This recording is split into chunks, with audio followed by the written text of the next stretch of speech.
It's Metaphysical Monday, and we're talking about Glamour Magic. We're going to take a deeper dive into Glamour Magic and explain to you why it's not just about your appearance. You're not just trying to change your appearance with Glamour Magic. There's a whole nother level that you're missing out on that you could be tapping into. So we're going to talk about what it's commonly thought of, what I've seen, and what I think how we can make it not better, but we can go a little deeper with it. So I'm going to give some new ideas of how you can use your items for Glamour Magic to do other things besides change your appearance. So if you're down for that, stick around. If you're new to the channel, my name is Melissa. This is Uncensored Intuition. I will be your metaphysical muse, which I'm considering changing the channel name to. It's got a ring to it. Let me know what you think about that. But anyways, we do Metaphysical Mondays, witchy unboxing videos, and random weird tarot readings on weird shit that I see on the internet. So let's dive into Glamour Magic and how we can improve or tweak it a little bit. All right, so commonly you think of Glamour Magic, at least what I see portrayed mostly, is something to do with your appearance, changing your appearance, weight loss, stuff like that, improving your skin if you have like acne or anti-aging, that sort of thing. That's kind of what you most commonly would think of when you think of Glamour Magic. But I'm here to tell you that it is way better than that. Yes, it can be used for that, but there are many other purposes that we can use Glamour Magic for. And I'm going to give you some new ideas, and I'm hoping that we can brainstorm together and you can add some of your own ideas when we get to that point in the comments. So, the common definition, again, magically changing your appearance or the way others perceive you. Think The Craft, popular 90s The Craft. I remember when it was released because I'm old. All right, so in that movie, one of the characters does like a this thing and changes her hair color entirely. Neve Campbell's character uses magic to get rid of her scars. She has like, I don't know if it was from a fire, I can't remember. Again, I'm old. She gets rid of some scars. That's kind of what you would think, that because that's how it's portrayed. So I'm gonna go a little bit deeper and show you my definition is a little bit different. It's using adornments or things that you put on your body anyways and enchanting them or using them with a specific intention or purpose that really kind of coincides with the item that you're using, because correlations and associations do help amplify the energy that you're trying to put into it. So this one's kind of, it's kind of a great beginner step on magic as well. Obviously, protection is usually what you want to go to first when you're learning, but if you're already pretty versed in all of that, you can step into this and use it, see how you like it. It's just something to play with, okay? Great for beginners, and it's easy to incorporate some of these things into your daily life. So this can be considered mundane magic as well. So you can add it to what you're already doing. Like I said, it's things that you're like already wearing. My glasses. This video is completely inspired by last week's Tamed Wild unboxing because the theme was Glamour Magic. And I love the little perfume bottle, and I don't know if I'm going to do the ritual or if I'm just going to use a perfume bottle for perfume and not do the ritual, but anyways, that's for me to decide later. It's also great for creating a self-identity for manifestation. If you have heard of the law of assumption, where you assume the identity of who you want to be or who you think you should be or whatever, Glamour Magic could be that as well. Think Clark Kent's glasses. Like, we have this conversation in my household maybe monthly about how does people not see that that's still Superman, and I'm over here going Glamour Magic because he puts them on with the intention to conceal his identity. So yeah, that's that. All right, so common uses or methods that you will see that are totally okay, and I'm not knocking them in any way. This is definitely something we want to incorporate. We're just going to maybe expand on it a little bit later. You'll see. Sigils on your face products, on your hygiene products, on your lotions, on your hair products. Sigils with whatever intention. I like to associate the intention with the product that I'm putting the sigil on when using sigils. Same with crystals, same with adding herbs, stuff like that. I like to try and pair them because correlation or associations do, again, like I said before, amplify your intention better. So if it were something like a hair product, I would think hair. What does hair represent spiritually for me? A lot of people see it as an antenna, as protecting your crown chakra, or your connection to your higher self or higher beings or angels, spirit guides, whatever you want to call all of what you believe in. For your hair product that you put on after cleansing, again, whole separate thing for cleansing, a cleansing sigil, cleansing stones, and charge them that way. But like, I got to think a little bit outside of the box, take it a little step further. That's what we're trying to do here. Beauty and hair products for youthfulness or beauty, anti-aging, which if you think about the words anti-aging, it is very witchy. Just think about that for a minute. Anti-aging. If anyone wants to anti-age, it's a witch, because, in the fairy tales, they live forever and they're all old crony hags, so even the term anti-aging makes me think of witches in a weird way. Anyways, I don't know, that could just be me, I'm weird. All right, so here are some of my new ideas that I am proposing. They're not new, and I didn't come up with all of these, but I did sit down and brainstorm, and I'm sure that there's a possibility you heard it elsewhere. I'm not trying to take credit for anything. These are just some things that came into my brain and I put down on this piece of paper, and I'm going to share them with you. Okay, so glasses, like I mentioned. Sunglasses, contact lenses, things that you can use them for in magical practice. Clarity on specific situations. If you want clarity on, say, a partner that is acting strange and you're wanting to know what's up and you want to, kind of gain some clarity on that situation, why the vibe is off, whatever. Pick a specific situation, think about it, meditate on it, and then use your contacts, your glasses, your sunglasses, and with the intention. I'm going to go over some hows at the end, so maybe I should stick with more listing these. Sure.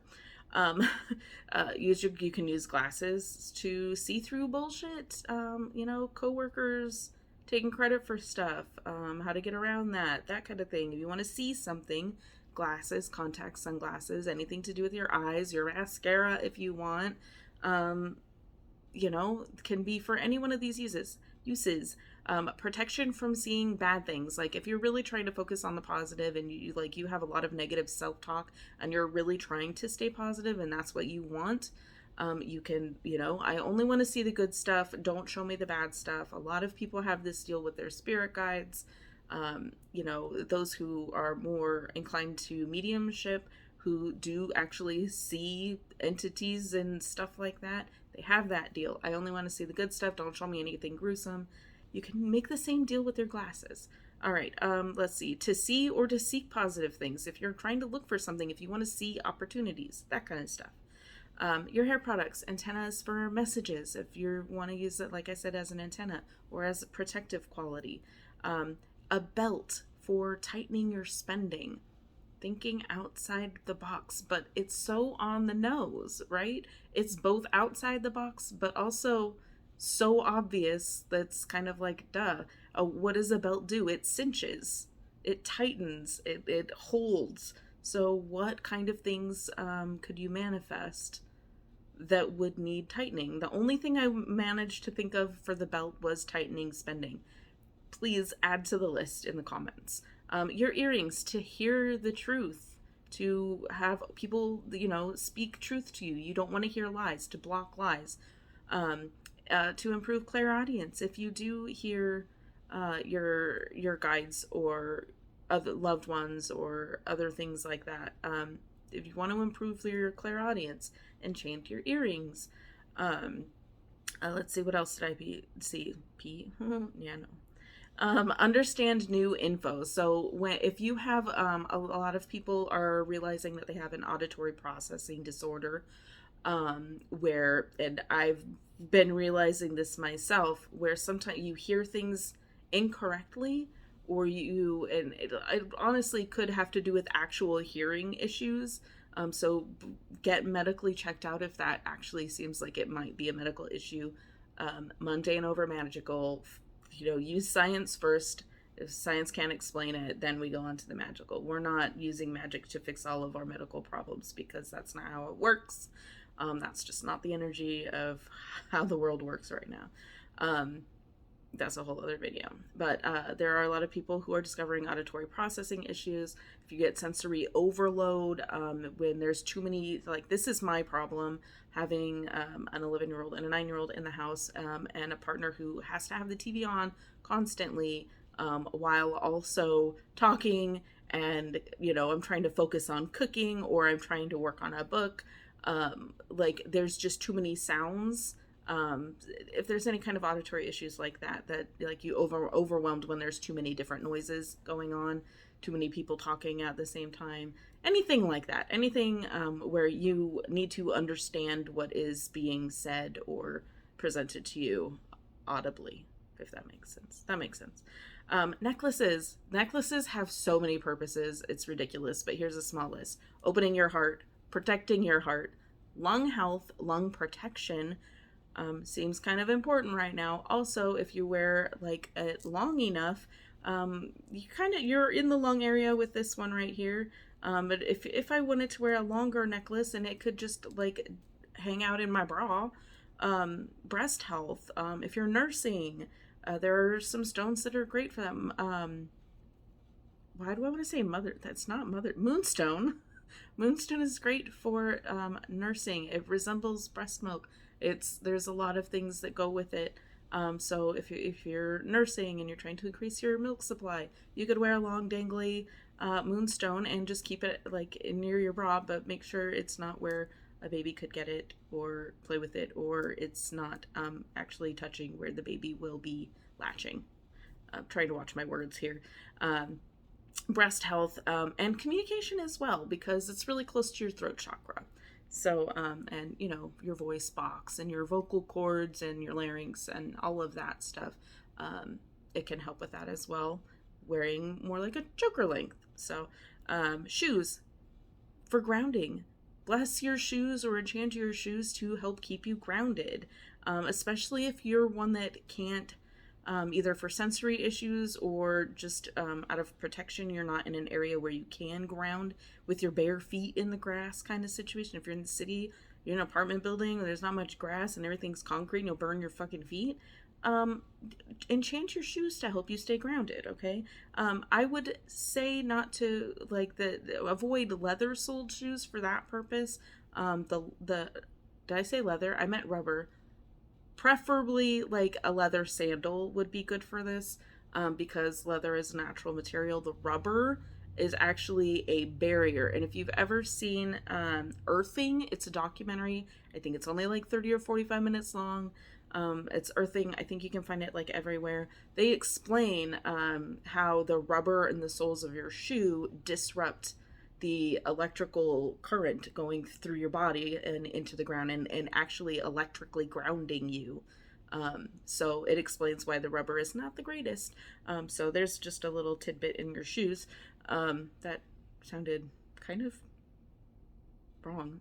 Anyways, shoes lead me to opportunities. Shoes, I reach my destination timely and swiftly, etc. I stay on my path. These shoes, help me follow the right path, or stay on the path that I want to be on, or that I should be on for my highest good. Those sorts of things. Lipstick, speaking eloquently, speaking truth. And that's where I kind of stopped listing things. But let's talk about how. So before I move on to how you can go about enchanting these things, this is very beginner friendly. So if you're super advanced, I don't know why you're still here at this point. But if you're curious, these are going to be kind of probably you already know these for the most part. But before I go into those, what items do you put on your body that you can enchant and associate with something? Like underwear. What can you do for... Never mind, I already know that one. Come up with something else. Come up with come up with some other thing that you can put on your body that you adorn yourself with that can be enchanted, other than, that's kind of outside of the box besides your necklace.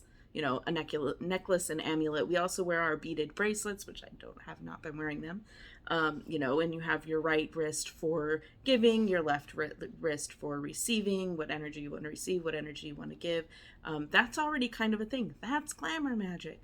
But think outside the box for me and load up the comments with some suggestions and ideas for everyone to just share. All right, so how? Again, sigils, like we've already talked about. I have videos on sigils. I actually created a workbook for sigils that's available on Amazon called the Sigil Workbook that has everything you need to create. I think there's like 20 or 25 sigil pages in there where for finished sigils. And it has all of the things that you can use, the little tools and the witch's wheel and the number. All of that is in that book. So if you don't know how to do sigils, this is not the video. There are other videos, and I also have a book out. I'll link it in the comments, or I'll link it in a pinned comment. That makes it easier to find. Crystals. So you can make a crystal grid and put your item that you're enchanting in the center of it overnight. You can do that outdoors under the moonlight if you have the capability of doing so.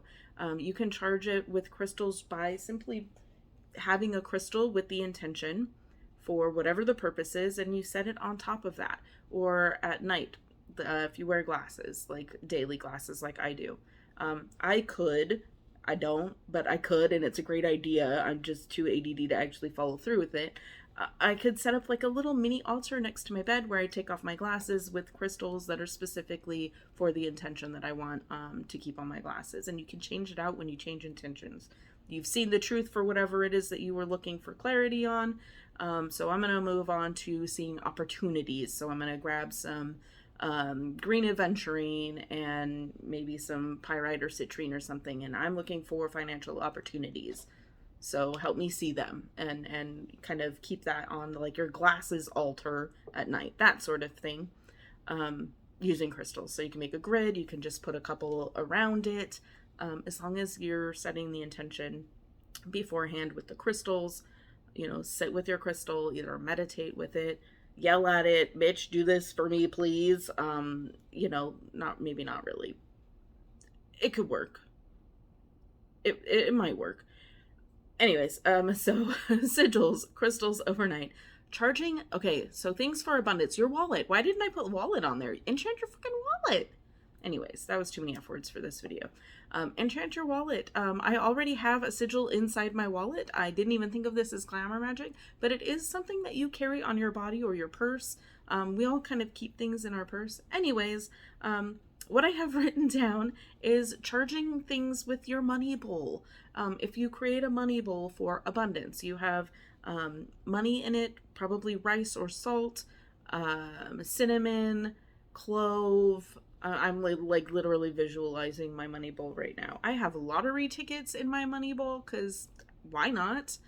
And every now and then when I have a winning ticket, I will set, and I have a few, they're not very much, but they're winners, and that's the energy I'm looking for. I will put that on there to help kind of charge the money bowl, recharge the money bowl with that, lucky aspect or that winner energy. But when you're setting up your money bowl, you can set it up with the intention to charge other items. You can charge a bay leaf. I do have a bay leaf in there. You can charge a bay leaf with the intention to have it charged in your money bowl, and then that bay leaf goes in your wallet. Something like that could work.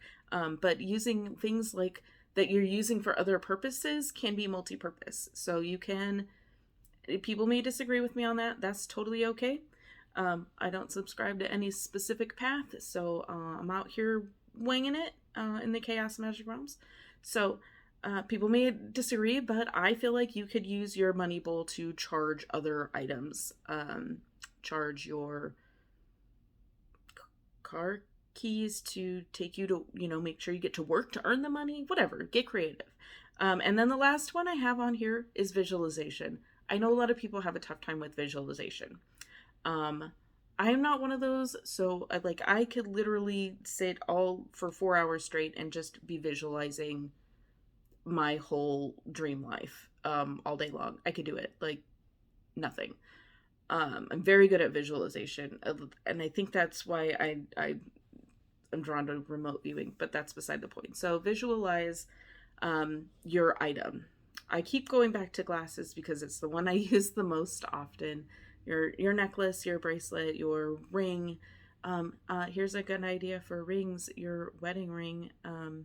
You can entrant that thing too to for fidelity, if that is something you're concerned with. But look, honestly, if you're concerned with that, just get out. But anyways, visualization, visualize that item doing, it's already doing it. So like for my glasses, I would sit eyes closed, kind of like any visualization I would focus on at a meditation standpoint. So sitting eyes closed, I would visualize myself wearing the item, wearing the glasses, and then I could visualize things like out here, out way over there, that look like opportunities, dollar signs, use symbols even. Close your eyes, you visualize the glass is kind of making a light beam for that opportunity, and you're just drawn to it. Visualize yourself floating to that item. Again, you'll have to use your own creativity. I'm not here to tell you how to do it. I'm just here to give you some ideas, hopefully. So that's what I have for kind of a deep dive, a tweaky twist on Glamour Magick. Give me your ideas. Let me know if this has inspired anything. Have I got the wheels turning? And feel free to use my comment section as a notes app, and make some lists, and we can all share them together and screenshot them. And I have lofty plans for this channel that include lots of comments. And that doesn't happen very often, but I know you can make it happen. Alrighty, well, this has been Metaphysical Monday. I have been Melissa. You have a blessed day, and always remember that the magic you seek is already in here, baby. Have a blessed day.